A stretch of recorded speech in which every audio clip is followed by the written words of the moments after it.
ইফতারি সামনে রেখে দোয়া কবুল হয়, বিশ্বাস হয়? কি সামনে রেখে? সামনে ইফতারি বসে থাকে আমরা তৃষ্ণায়, সারাটা দিন ছাতি ফেটে যায়। আল্লাহ দেখে, দেখতে দেখতে আল্লাহর একটা সফট কর্নার তৈরি হয়। এটাই সুযোগ কাজে লাগানোর, ঠিক কিনা? মুমিন ঝুঁকবো যে কোপ মারে, সময় মতো কাজ করে, ঠিক কিনা? আল্লাহ তখন ফেরেশতাদেরকে জিজ্ঞেস করে, এই ঘটনা কি? খায় না যে? খায় না কেন? আল্লাহ রোজা রাখছে। এগুলো কি? রো আফজা, পেঁয়াজ, আলুর চপ, বেগুনি, মুরগির রান খায় না। খায় না কেন? ওরা যে ক্ষুধার্ত, আল্লাহ আপনার ভয়ে।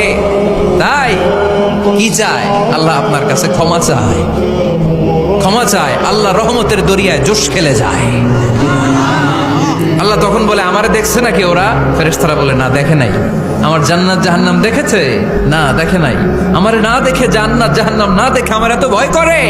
যাও, আজকের এই রোজার বিনিময়ে এখন বান্দা যা চাইবে সব কবুল করে নেব।